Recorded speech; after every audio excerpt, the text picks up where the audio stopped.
जुन्नर ते दातखिळेवाडी या मार्गावरती प्रवासी सेवा देणाऱ्या राज्य महामंडळाच्या बसमधील कॉलेजच्या विद्यार्थ्यांनी 2 वेळा मध्येच बेल वाजवली। पहिल्यांदा बेल वाजवली तेव्हा कंडक्टरने दुर्लक्ष केले, पण दुसऱ्यांदा बेल वाजवून त्रास दिल्याने ड्रायव्हर आणि कंडक्टरने शिवनेरी किल्ल्याच्या पायथ्याशी असलेल्या वर्सोबाई मंदिरापासून बस पुन्हा मागे वळवली आणि पोलिसांना कळवले। बस स्थानकामध्ये बस पोहोचताच जुन्नर पोलिसांनी बसमधील कॉलेजच्या काही विद्यार्थ्यांना ताब्यात घेतले आहे। कॉलेजच्या विद्यार्थ्यांचे हे कृत्य निंदनीय असल्याची खंत वाहक व चालक यांनी व्यक्त केली। संशयित विद्यार्थ्यांना पोलिसांनी मिनी बसमध्ये बसून पोलीस स्टेशनमध्ये चौकशीसाठी नेण्यात आले आहे। आमचे प्रतिनिधी लक्ष्मण दातखिळे यांनी घेतलेला हा आढावा पाहूया। गाडी कोणासाठी? तुमच्यासाठी का आमच्यासाठी? आणि मग हे का चालवले तुम्ही? मला तुमच्या सुविधा नकोय का? बेल वाजवायला कोण होतं? सर, ही गाडी कोणती होती आणि कोणत्या गावाला चाललेली होती आणि तुम्ही गाडी का थांबवलेली आहे?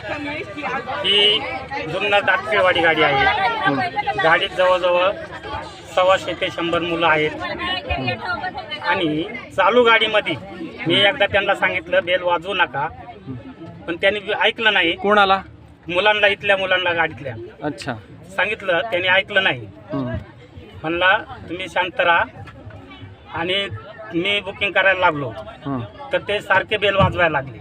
समजा माझा एखादा प्रवासी उतरत असेल आणि चालू गाडीतून त्यांनी दरवाजावाड्यानं यांनी बेल मारली तर ती नुकसान जर झाली, समजा एखादा प्रवासी गाडी खाली गेला तर त्याला जबाबदार कोण राहणार आहे? मग तुम्ही आता पुढची काय कारवाई करण्याचं ठरवलं? आता आमचे वरिष्ठ काय करतील ते आता वरिष्ठांना आमचे चालक भेटायला गेलेलेच आहेत। ते आता काय निर्णय घेतात त्याच्यावरती राहील। तुम्ही आता दूरध्वनीवरून कोणाशी तरी संपर्क साधलात, कोणाशी संपर्क साधलात आणि पुढची काय तुम्ही भूमिका घेणार आहात, काय सांगा?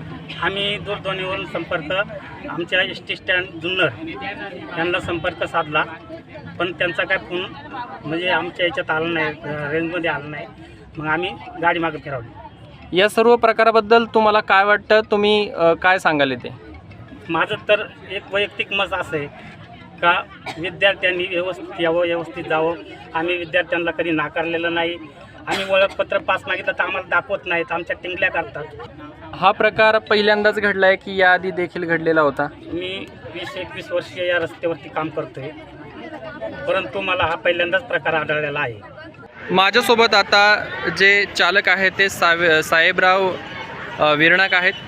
तुम्ही ही बस पुन्हा रिटर्न का आणली? कुठे चाललेला होतात? काय नेमकं घडलं एस टीमध्ये? मी इथनं जे स्टँडवरून निघालो, गेटच्या बाहेर गाडी पडली, जुन्नर दातखिळ गाडी।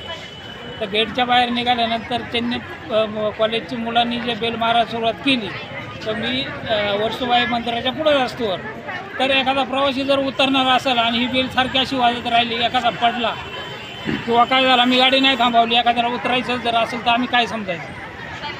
ह्या असे प्रकार घडू नयेत यासाठी तुम्ही नेमकं काय आवाहन कराल किंवा तुम्हाला काय वाटतं? आता आम्ही तर एवढा कॅबिनमध्ये 7-8 प्रवासी असतात माझ्या, एवढं आम्ही जो उतार होऊन त्यांना घरपोच करतो, मग त्यांनी असं आम्हाला वागणूक का द्यायची?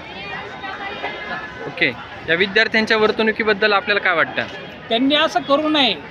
एखादा प्रवासी जर स्टॉपला उतरणार असेल, ही बेल अशीच वाजत राहिली, मी नाही थांबलो नाही, तो प्रवासी मला काय म्हणणार, तुला बेलचा आवाज येत नाही का? मग आधीमध्ये अशी सारखी बेल वाजलो काय करायचं आम्ही?